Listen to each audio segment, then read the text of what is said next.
네, 여러분 안녕하세요. 이 시간에는 이제 노화가 진행이 되었을 때 근육의 위축이 어떻게 이루어지는지, 그다음에 이제 디트레이닝이라고 그러죠. 운동을 중지했을 때 근육의 위축이 일어나는 그 과정에 대해서 좀 설명을 드릴까 합니다.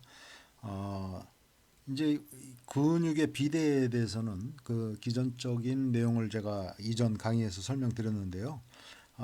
이제 그 근육의 어떤 위축이 노화와 함께 어떻게 이루어지게 되고 또 그 근육에 손상이 입었을 때 그것이 이제 재생하는 그런 과정에서 위성세포가 아주 중요한 역할을 하죠. 그런데 이제 그러한 과정이 노화와 함께 상당히 그런 능력이 저하되고 또 근재생 능력도 저하되는 현상이 나타나는데 그런 그 과정을 좀 이해하는 그런 시간이 되겠습니다. 우리가 그 우주에 올라가게 되면 근육이 이제 인체를 지지하는 그런 역할을 더 이상 할 필요가 없게 되죠. 즉 중력이 이 영향을 받지 않는 상황에서 생활을 하면 아주 짧은 시간 동안에도 근육이 매우 위축되는 현상이 나타납니다. 그래서 뭐 약 불과 한 5일이나 10일 정도만 그 우주에 머물러 있다가 지구에 귀환을 하더라도 현저하게 근육이 위축이 되고 또 심지어는 부축이 하지 않으면은 제대로 설 수 없을 정도로 건강한 사람도 그러한 모습을 갖다가 보이게 되는데 이런 그 과정을 보게 될 때 그러한 모습을 갖다가 보게 될 때 근육이라는 것은 매우 높은 플라스틱 설티 즉 가소성이 매우 높은 그런 조직이라는 것을 알 수가 있겠습니다. 그래서 이제 근육의 질량, 근육의 양만 그렇게 감소하는 것이 아니라 기능적인 측면에서도 아주 쉽게 변화를 일으키는 그런 기관이 근신경계라는 것을 우리가 알 수 있겠습니다. 자, 요 그림은 이전에 그 근비대를 설명하면서 또 위성세포의 기능을 설명하면서 한번 그 소개해드린 그림인데요. 위성세포는 이제 이렇게 배살 그 베이스먼트, 베이스먼트 멤브레인이라고 그래서 기점막이죠. 이런 기점막과 플라스마 멤브레인, 즉 근육의 형질막 그 사이에 존재하는 그 스템셀이다. 즉 줄기세포라고 할 수 있겠습니다. 근육의 생성 능력을 갖고 있는 핵이 하나를 갖고 있는 그런 그 세포가 셀룰라이 셀이다. 즉 위성세포라고 볼 수 있는데 이 위성세포는 근세포의 핵, 즉 근세포는 그 다핵세포이기 때문에 핵을 굉장히 많이 가지고 있죠. 그 중에서 위성세포는 약 3 내지 6% 정도 차지하고 있다라고 할 수 있습니다. 그런데 이 위성세포는 속근섬유라고 할 수 있는 타입 2 섬유에 비해서 지근 섬유인 타입 1 섬유가 훨씬 더 많이 가지고 있다라는 점을 먼저 말씀드릴 수 있고요. 아, 이제 근비대를 일으키는 어떤 자극을 받게 되었을 때 위성세포는 활성화가 되면서 두 개의 딸 세포로 이제 두 개의 딸 세포로 분화가 되는 것이죠. 증식이 되는데 그 중에 이제 하나의 세포는 에, 미분화된 그런 상태로 그 다시 이제 잠재된 위성세포로 돌아가서 그런 위성세포의 풀을 유지하는데 역할을 하게 되는 것이고요. 또 다른 그 딸 세포는 새로운 근원 세포, 즉 마이오블라스트가 되어서 이것이 이제 결국은 근관을 이루고 근세포액으로 부착이 되어서 근육의 비대라든가 근재생의 역할을 한다고 볼 수 있겠습니다. 그래서 이 위성세포는 이런 식으로 두 개의 딸 세포로 증식이 된다라는 점을 분화가 된다라는 점을 우리가 먼저 기억할 필요가 있겠습니다. 자, 그러면 이제 근육의 비대를 일으키는 어떤 자극, 뭐 저항 운동과 같은 그런 자극이 받게 되었을 때 우리 그 골격근 근섬유 이 아까 기점막 밑에 있는 이 위성 세포는 이제 활성화가 되면서 근원정 세포를 낳게 되는 것이죠. 그러면 이 근원정 세포를 마이오제닉 프로제니터 셀이라고 하는데, 이 근원정 세포는 세포의 기질 쪽으로 이동을 하면서 이 엑소솜이라고 소포죠. 이 소포를 갖다가 분비하게 되는데, 세포 외 기질 쪽으로 이렇게 분비를 하게 되죠. 그렇게 되면은 이 엑소솜은 결국 세포 외 기질에 있는 근섬유원 세포, 머슬 피브로제닉 셀이라고 하는 근섬유원 세포와 융합이 이루어지게 됩니다. 이 그 엑소솜은 그 안에 마이크로 RNA 206를 가지고 있습니다. 즉 RNA, 마이크로 RNA 206를 그 안에 갖고 있는데, 결국 이 마이크로 RNA 206가 어떤 역할을 하냐면은 리보솜 바인딩 프로테인 1, 즉 리보솜 결합 단백질 1이라고 하는 이 단백질을 적절히 조절하는, 좀 어느 정도 억제하는 그 작용을 한다는 것입니다. 즉 마이크로 RNA 206의 억제 작용에 의해서 이 콜라겐 메신저 RNA의 발현이 적절히 조절이 되고, 또 그렇게 되면 정량의 이제 콜라겐 합성이 이루어지면서 이 콜라겐 합성은 적절하게 세포의 기질에 축적이 되고, 이것이 이제 정상적인 근비대의 과정이라고 다음 슬라이드에 이제 다시 더 자세히 설명드리겠는데, 이런 과정이 이루어진다고 하는 것입니다. 근데 만일 노화가 진행이 되면서 또 디트레이닝에 의해서 위성세포의 활성화가 잘 이루어지지 못하거나, 또 위성세포가 고갈된 상태의 노화에 의해서, 바로 그런 상황이 되면 이제 요 오른편에 있는 이 그림처럼 근섬유원 세포의 이 근원정 세포가 분비한 엑소솜이 융합되지 못하게 되는 것이죠. 결국 이제 위성세포 이런 과정이 일어나지 않게 되면은 이 리보솜 바인딩 프로테인 1이 매우 이제 크게 활성화가 이루어지게 되고, 그로 인해서 이제 콜라겐 메신저 RNA의 익스프레션 발현이 매우 크게 되고, 결과적으로 이제 콜라겐 합성이 매우 크게 이루어지는 것이죠. 이 콜라겐은 결국 과도한 세포의 기질에 축적이 되면서 섬유화 과정을 촉진시키고, 바로 이제 그런 과정은 결국은 근비대를 방해하게 되고 저해하게 되고 근육의 섬유화를 촉진하게 된다는 것입니다. 다음 슬라이드를 보면서 더 자세히 설명드리겠습니다. 네, 이 그림에서처럼 저항 운동과 같은 어떤 그 근비대를 위한 그런 리모델링 자극이 일어나게 되면 근세포의 기점막에 있는 위성세포가 활성화가 되면서 결국 이제 위성세포의 증식이 일어나지게 되는 것이고, 그 중에서 이제 딸세포인 근원종세포가 이렇게 이제 엑소솜을 분비하는 모습을 볼 수가 있습니다. 이 엑소솜 안에는 방금 앞 슬라이드에서 설명드린 마이크로 RNA 206를 가지고 있는데, 이 마이크로 RNA 206는 리보솜 바인딩 프로테인을 적절히 조절한다. 좀 어느 정도 억제하면서 콜라겐 합성이 너무 과도하게 일어나지 않도록 적절히 조절하는 역할을 합니다. 그렇게 하면 이제 그 근섬유원 세포에서는 콜라겐 합성을 적절히 생성을 하면서 이 사실은 이제 이 세포의 기질에는 바로 이러한 그 섬유원 세포가 만들어내는 그런 이를테면 그 콜라겐과 같은 그런 결체 조직을 이루는 그런 그 단백질들이 적절히 이제 만들어지게 되는 것이죠. 그렇게 되면서 이 근비대가 적절히 이루어지게 된다라는 과정을 보여주고 있습니다. 즉 이런 그 근비대 리모델링 자극이 있을 때 위성 세포는 막 7일까지 계속 이제 활성화가 이루어지고 증식이 이루어지고, 또 근원정 세포를 낳으면서 이런 그 엑소솜을 분비하고 마이크로 RNA 206를 통한 콜라겐 합성의 적절한 조절이 제대로 이루어진다고 하는 것입니다.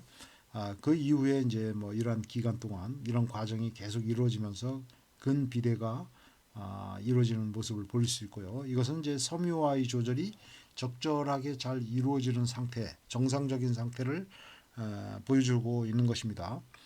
그러나 말씀드렸듯이 어떤 노화의 과정에서 위성세포가 이제 점점 고갈되죠. 또는 위성세포가 제대로 잘 활성화되지 않는 상황이 되면은 이런 그 자극에 대해서 제대로 이제 반응이 이런 과정에 진행되지 못하게 되고 그렇게 되면 근섬유원 세포에서는 결국 그 제대로 이 마이크로 RNA 206의 작용이 이루어지지 않는 것이죠. 그렇게 되면 리보솜 바인딩 프로테인, 즉 리보솜 결합 단백질과는 매우 이제 활성화가 되는 것이죠. 그렇게 되면은 콜라겐 메신저 RNA의 발현이 훨씬 더 많이 일어나게 되고 그 결과로서 이루어지는 것이 이제 콜라겐이 과도하게 합성되면서 세포의 기질에 축적되게 되는 것입니다. 바로 이런 과정을 통해서 근섬유화가 이루어지는데 휘브로시스가 이루어지는데 이렇게 되면은 이제 근비대도 제대로 이루어지지 않고 근섬유의 재생도 잘 이루어지지 않는다라는 점을 보여주고 있습니다.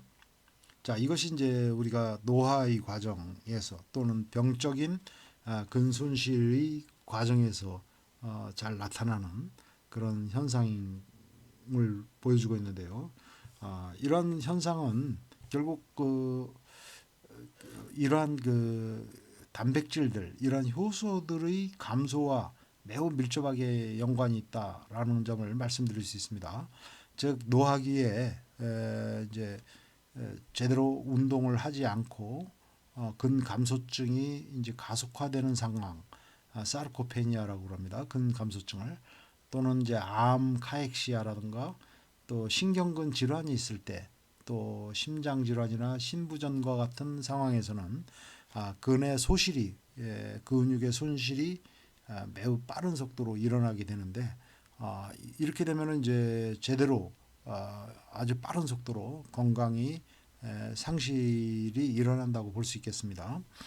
그런데 이때 나타나는 현상 중에 하나가 이 PGC1 알파와 같은 이 효소의 그 감소가 뚜렷하게 나타난다고 하는 것입니다. PGC1 알파와 같은 효소는 특히 이런 지구성 형태의 운동을 할 때 이 PGC1 알파가 활성화가 되면서 이러한 경로를 통해서 미토콘드리아의 생합성이 활발하게 일어난다라는 점은 잘 알려진 사실입니다. 그런데 이 PGC1은 이런 과정에서뿐만 아니라 또 이제 근신경 연접 부위의 통합성을 유지하는 데 매우 중요하다. 그래서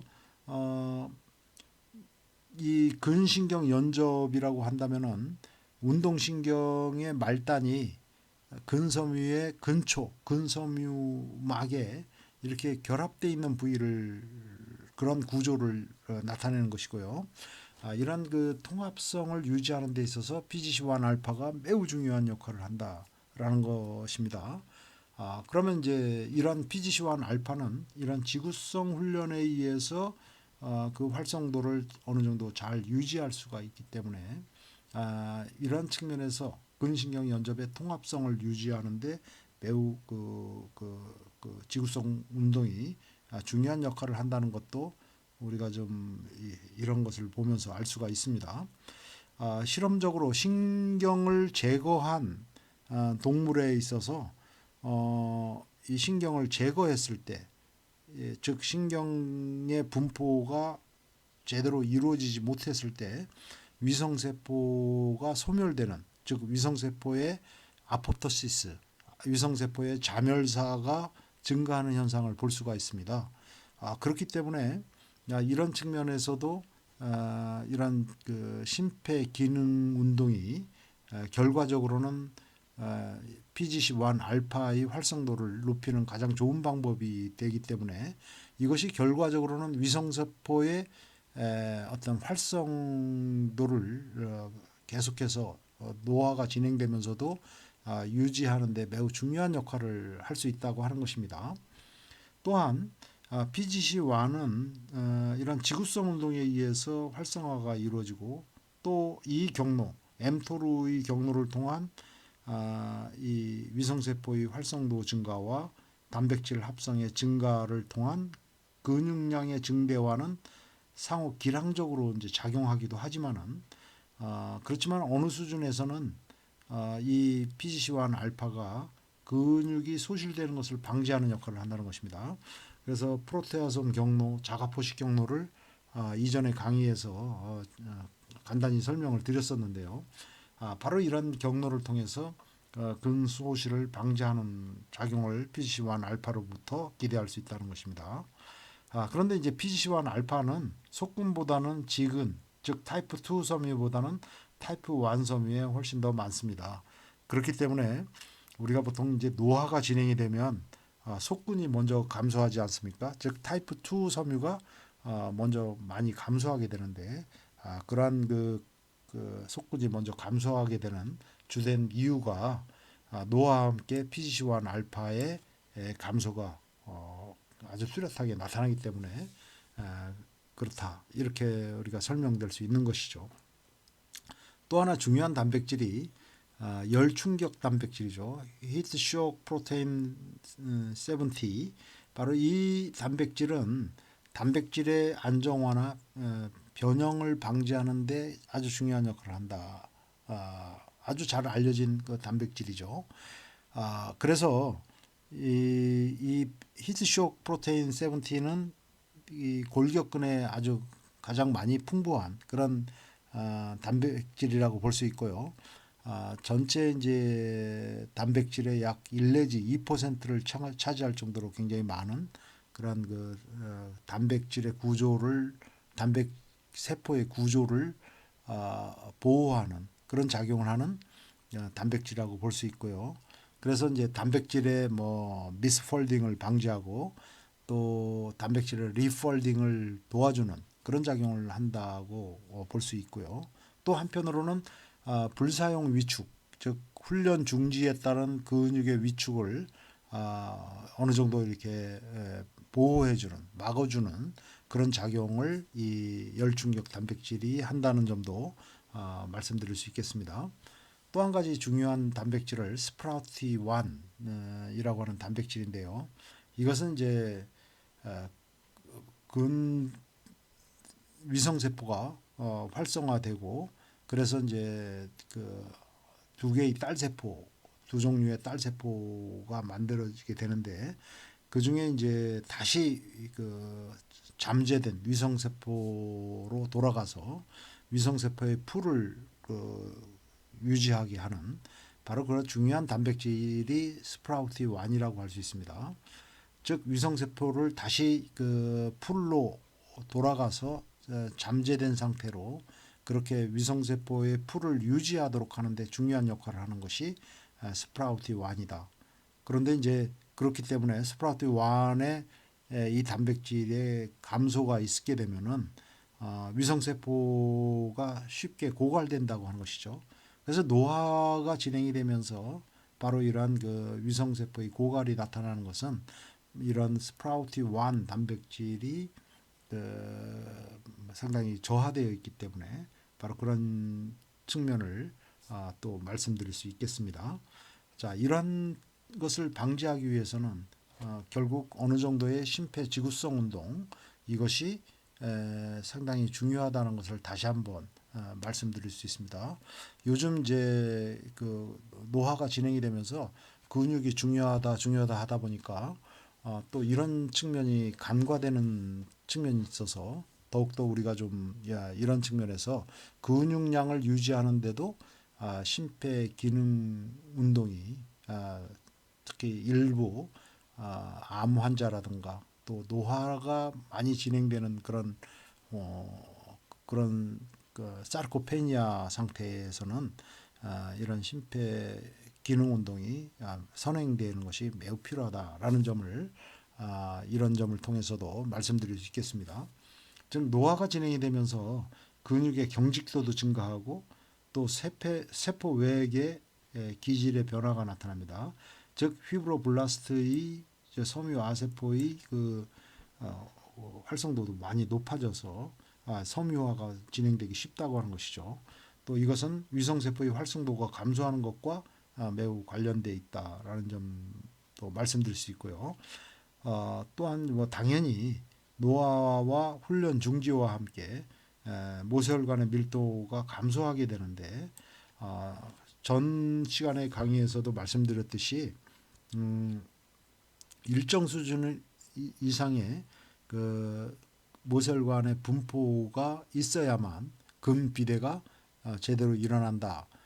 그래서 이제 이런 모세혈관의 적절한 밀도가 유지돼야만 그것이 이제 근비대에 제대로 유리하게 작용한다고 하는 것이고요. 그것을 바로 이제 모세혈관 역치 캐필라리티 스레솔드라고 이야기를 하죠. 그래서 이제 결국 이러한 내용들은 근감소증의 치료에서 심폐기능 운동이 꼭 필요한 이유가 되는 것이죠. 자, 지금까지 경청해 주셔서 대단히 감사합니다.